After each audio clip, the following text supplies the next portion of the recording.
നമസ്കാരം, ഭാരത് ലൈവിലേക്ക് സ്വാഗതം. തെരഞ്ഞെടുപ്പ് അതിൻ്റെ പര്യടനങ്ങളും പ്രവർത്തനങ്ങളും ഒക്കെ സെക്കൻഡ് ലാപ്പിലേക്ക് എത്തിയപ്പോഴേക്കും ചില ആരോപണങ്ങൾ പല കോണുകളിൽ നിന്നും പലർക്കും പല സ്ഥാനാർത്ഥികൾക്കും എതിരെ ഉണ്ടായി. അതിൽ വളരെ പ്രധാനപ്പെട്ട ചില ആരോപണങ്ങൾ ഉണ്ടായെങ്കിലും ആ ആരോപണങ്ങളെയൊക്കെ മറികടക്കാൻ പല സ്ഥാനാർത്ഥികൾക്കും കഴിഞ്ഞു. ഇതിൻ്റെ ആദ്യപടിയായി ശോഭാ സുരേന്ദ്രനാണ് ചില ചാനലുകൾ തന്നെ ലക്ഷ്യം വെക്കുന്നു എന്ന് പറഞ്ഞുകൊണ്ട് മാധ്യമങ്ങൾക്ക് മുന്നിൽ വന്ന് പൊട്ടിക്കരഞ്ഞത്.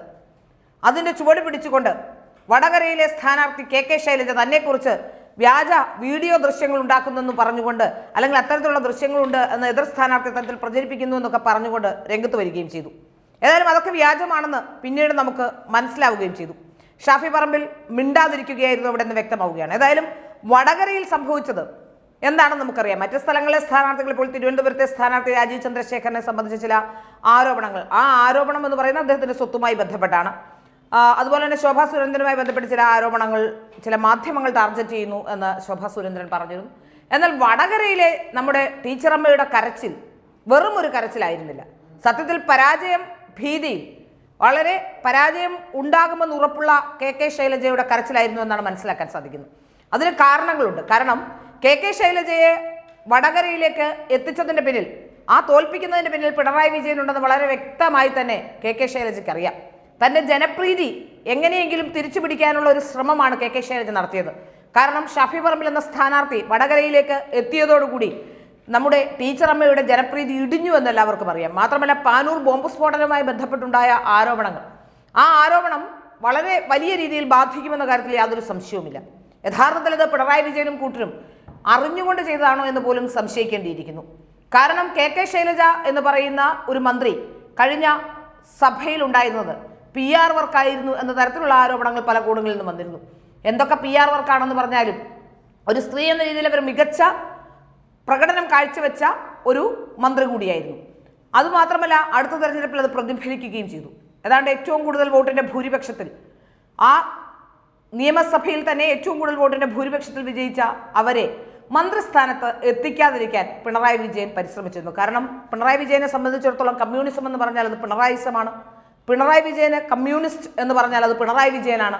അതിനപ്പുറം ആരെയും ചിന്തിക്കാൻ കഴിയാത്ത പിണറായി വിജയന് കെ ശൈലജ വളർന്നു വരുന്നത് അത്ര കണ്ടങ്ങ് സഹിച്ചില്ല. ഏതായാലും അടുത്ത മുഖ്യമന്ത്രി പദത്തിലേക്ക് മരുമകനെ എത്തിക്കുക എന്ന ദൗത്യം കൂടി ഉള്ളതുകൊണ്ട് കെ ശൈലജയെ വെട്ടേണ്ടത് പിണറായി വിജയന്റെ അനിവാര്യത തന്നെയാണ്. അതുകൊണ്ട് തന്നെയാണ് പിണറായി വിജയൻ മന്ത്രിസഭയിൽ നിന്ന് മാറ്റി നിർത്തുകയും ഇനിയൊരു ഇമേജ് ബിൽഡിങ്ങിലേക്ക് അവർ പോകരുതെന്ന് തീരുമാനിക്കുകയും ഒക്കെ ചെയ്തത്. അതിനുശേഷം വീണ്ടും ഈ തെരഞ്ഞെടുപ്പിൽ മത്സരിപ്പിക്കുന്നു. ഇവരെ നിയമസഭയിൽ നിന്ന് എങ്ങനെയെങ്കിലും പാർലമെന്റിലേക്ക് എത്തിക്കാനുള്ള ശ്രമം നടത്തുന്നു. ഒന്നുകിൽ അവർ പാർലമെന്റിലേക്ക് പോവുക, അല്ലെങ്കിൽ അവർ തോക്കുക. ഈ രണ്ട് സ്ട്രാറ്റജിയാണ് പിണറായി വിജയൻ ഉള്ളതെന്നാണ് മനസ്സിലാക്കാൻ സാധിക്കുന്നത്. പാർലമെന്റിലേക്ക് പോയാൽ ഇനി എങ്ങാണം തിരിച്ചു വന്നാലോ എന്നൊരു പേടിയുണ്ട്. എന്നാൽ തോറ്റുപോയാൽ അവർക്ക് ജനപ്രീതിയില്ല. ആ ഇടതുപക്ഷ സർക്കാരിൻ്റെ ആ പ്രവർത്തനത്തിൻ്റെ മികവ് കൊണ്ട് രണ്ടാം ഘട്ടത്തിൽ അവർക്ക് കൂടുതൽ വോട്ട് നേടി വിജയിക്കാൻ കഴിഞ്ഞു എന്ന് വരുത്തി തീർക്കുക. ഇങ്ങനെ പല ലക്ഷ്യങ്ങൾ പിണറായി വിജയനുണ്ട്. അതുകൊണ്ട് തന്നെയാണ് പിണറായി വിജയനും കൂട്ടരും ഇത്തരത്തിലുള്ള ചില കാര്യങ്ങൾ ചെയ്തതെന്ന് വ്യക്തമാവുകയാണ്. ഏതായാലും അതെങ്ങനെങ്കിലും തിരിച്ചു പിടിക്കണം, എവിടെയെങ്കിലും സഹതാപ തരംഗമുണ്ടാക്കി രക്ഷപ്പെടണമെന്ന ആഗ്രഹത്തിലാണ് നമ്മുടെ കെ ശൈലജ മാധ്യമങ്ങൾക്ക് മുന്നിൽ വന്ന് പൊട്ടിക്കരഞ്ഞത്. ഏതായാലും ഇപ്പോഴാണ് ഷാഫി അതുമായി ബന്ധപ്പെട്ട് എന്തെങ്കിലും ഒന്ന് പറയുന്നത്. തൻ്റെ ഉമ്മയുടെ പേര് വരെ വലിച്ചിഴിച്ചുവെന്നും അശ്ലീല വീഡിയോ ആരോപണത്തിൽ കെ ശൈലജയ്ക്കെതിരെ നിയമപരമായി നീങ്ങുമെന്നുമാണ് ഷാഫി പറമ്പിൽ പറയുന്നത്. കെ ശൈലജയ്ക്കെതിരെ നിയമപരമായി തന്നെ നീങ്ങാനാണ് താൻ ഉദ്ദേശിച്ചിരിക്കുന്നതെന്നാണ് വടകരയിലെ UDF സ്ഥാനാർത്ഥി ഷാഫി പറമ്പിൽ വ്യക്തമാക്കുന്നത്. കെ ശൈലജയുടെ മോർഫ് ചെയ്ത വീഡിയോ പ്രചരിപ്പിക്കുന്നുവെന്ന ആരോപണം വന്നതിനെ തുടർന്ന് ഷാഫി പറമ്പിലിനെതിരെ സമൂഹ മാധ്യമങ്ങളിലും മറ്റും വിമർശനങ്ങളും അധിക്ഷേപവും വ്യാപകമായിരുന്നു. എന്നാൽ വീഡിയോ അല്ല, മുഖം വെട്ടിയൊട്ടിച്ച പോസ്റ്ററാണ് പ്രചരിക്കുന്നതെന്ന് പിന്നീട് കെ ശൈലജ വ്യക്തത വരുത്തുകയും ചെയ്തു. കെ ശൈലജയെ അപകീർത്തിപ്പെടുത്തും വിധത്തിൽ വീഡിയോ ഇറങ്ങിയിട്ടില്ല എന്നത് സന്തോഷകരമായ കാര്യം തന്നെയാണ്. എന്നാൽ ഇതിന്റെ പേരിൽ തനിക്കെതിരെ നടന്ന വ്യാപകമായ പ്രചാരണങ്ങൾ ഇല്ലാതാകില്ലല്ലോ എന്നാണ് ഷാഫി പറമ്പിൽ ചോദിക്കുന്നത്. വീഡിയോയുടെ പേരിൽ തന്റെ ഉമ്മയുടെ പേര് വരെ വലിച്ചുവെച്ചുവെന്നും ഗുരുതരമായ ആരോപണവും ഷാഫി പറയുന്നുണ്ട്. തനിക്കെതിരെ ഉണ്ടായ അധിക്ഷേപത്തിൽ ആരെങ്കിലും മാപ്പ് പറയുമോ എന്നും ഷാഫി പറമ്പിൽ ചോദിച്ചിരുന്നു. ഈ വിഷയത്തിൽ സോഷ്യൽ മീഡിയ ഇമ്പാക്ട് UDFന് അനുകൂലമാകുമെന്നും ഷാഫി പറയുന്നു. അതേസമയം വിവാദം വടകരയിൽ കെ ശൈലജയ്ക്ക് അനുകൂലമായി വരും എന്നാണ് മുഖ്യമന്ത്രി പിണറായി വിജയൻ അടക്കമുള്ളവർ പറയുന്നത്.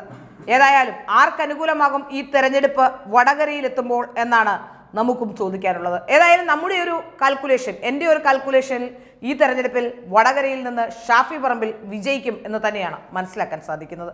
ഏതാണ്ട് ഗ്രൗണ്ട് ലെവൽ വർക്കുകളും അതുപോലെ തന്നെ മറ്റു റെസ്പോൺസുകളും ഒക്കെ കാണുമ്പോൾ മനസ്സിലാക്കാൻ സാധിക്കുന്നത് വടകരയിൽ ഈസിയായി തന്നെ ഒരു വോക്ക് ഓവർ ഷാഫിക്ക് ഉണ്ടാകും എന്ന് തന്നെയാണ്. മാത്രമല്ല തെരഞ്ഞെടുപ്പുകളിലെല്ലാം അദ്ദേഹം മത്സരിച്ച തെരഞ്ഞെടുപ്പുകളിലെല്ലാം ഷാഫി വലിയ രീതിയിൽ വിജയിച്ച ചരിത്രം കൂടിയുള്ള ആളാണ് ഷാഫി. അതുകൊണ്ട് തന്നെ ഷാഫി തീർച്ചയായും തെരഞ്ഞെടുപ്പിൽ വിജയിക്കും എന്ന തരത്തിലുള്ള വാർത്തകളാണ് പുറത്തു വരുന്നത്.